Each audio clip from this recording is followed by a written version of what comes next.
Kelly Thompson gives me new reasons to dislike Captain Marvel. Some of it's in her control, some of it's not. Because clearly there's been a concerted effort by way of Marvel to boost this character up in general. And it's leaked into the movies.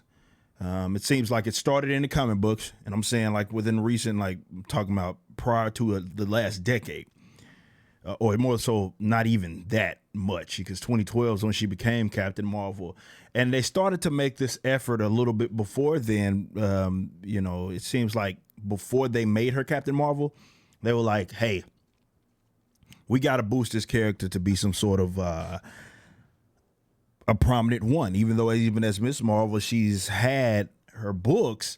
And I'm not saying that she was hated as Miss Marvel. I think she was tolerable as Miss Marvel.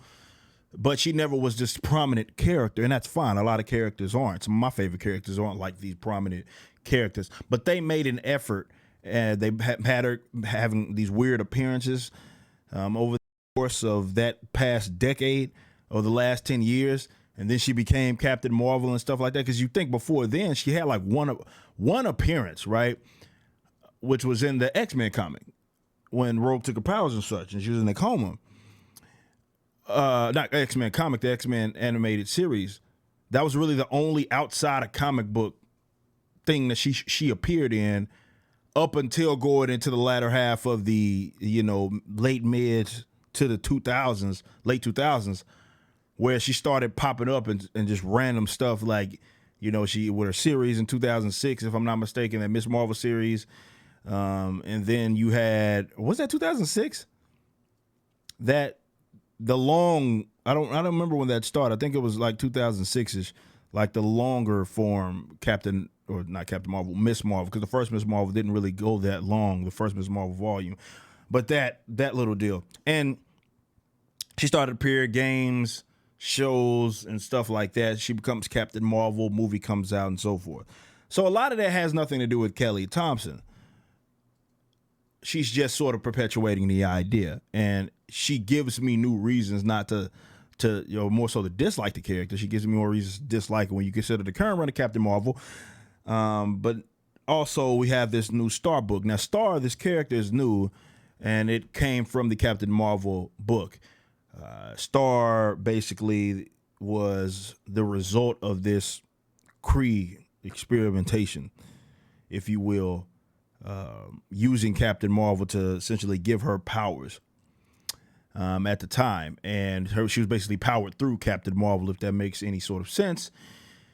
And then what ends up happening is that at the end of that, when she gets jailed because she tries to destroy all of New York City and she gets jailed, she gets the reality stone of the Infinity Gem. So now we know that Hector Bautista, I think is his name. If you read the Infinity or Wolverine's Infinity Watch, you know that he got that. The dude from Texas, he got that. Which stone did it? It was a Tom Gem, if I'm not mistaken.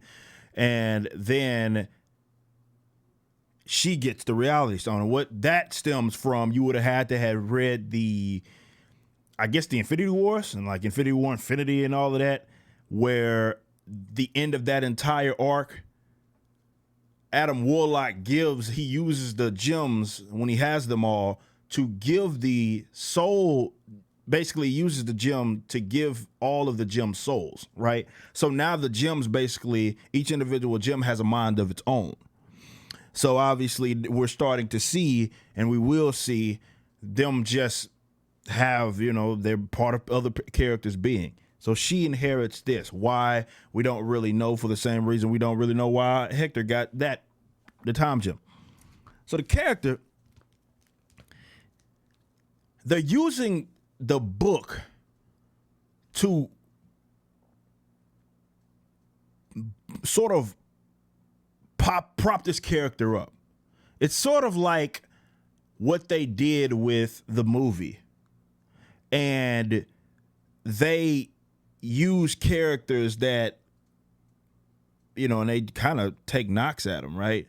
They'll strip them down. Look what they did to Marvel in the movie. Look what they did to Monica Rambeau, right? You got Monica Rambeau looking up to Carol Danvers. Like, where do you do that at, right?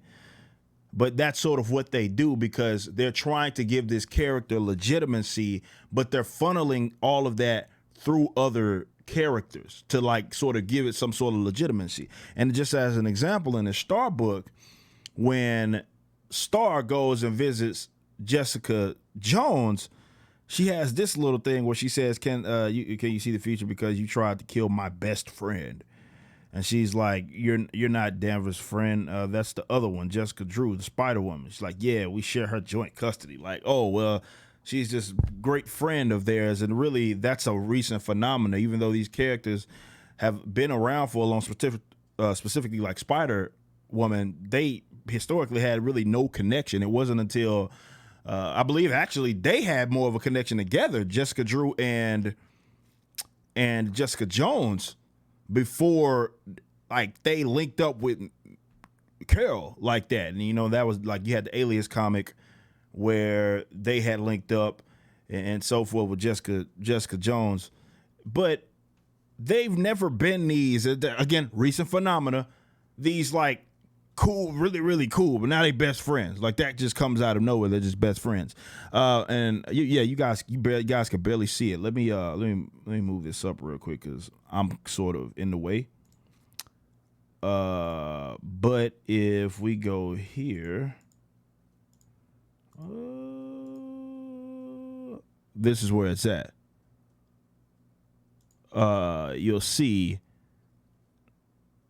You know, Devin's friend, she's, you know, before she's talking about, hey, it's try to kill my best friend. Like, you sound like Jessica.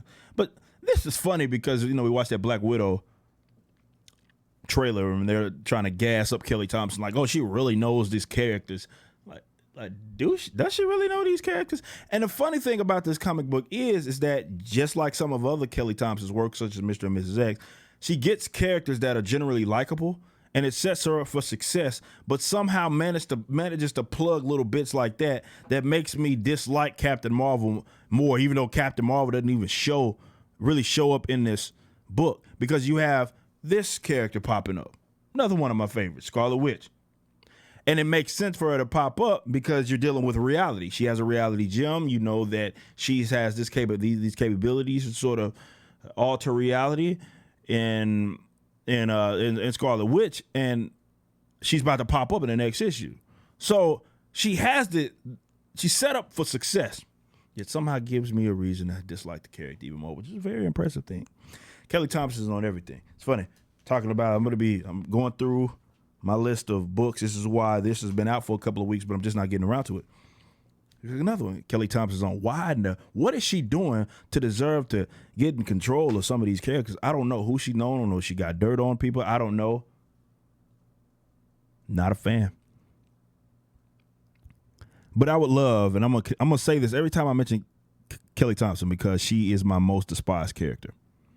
I said that wrong all around. Most despised sounds pretty extreme. Let's say she's the Marvel writer that I like the least. Let's say that.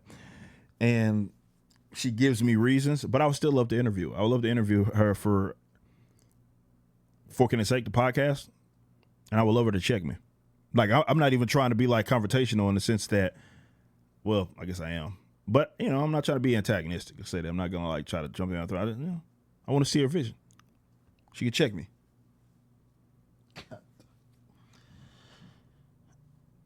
It's impressive, man. If you can somehow plug bits into a comic book that she's not even in, give her this fraud clout, which Marvel in general, this is why I say it's not just Kelly's fault, because this didn't start with her. She's just sort of continuing it, and she's the main one doing it right now, let's say, in the comic books, because she happens to be writing Captain Marvel. But this is something that's been happening for over this past decade, where they're giving this character through the retcons. Now she's half Kree and all of this. They're trying to give her more importance, basically erasing the importance of Marvel, which is who she's a copy of, and they just continue this, trying to make her more prominent than what she is. Kevin Feige co-signed, she's one of the most popular characters in the Marvel Cinematic Universe, or in Marvel Comics, and will be one of the most powerful characters will be the most powerful character in the Marvel Cinematic Universe, he says. Give me new reasons.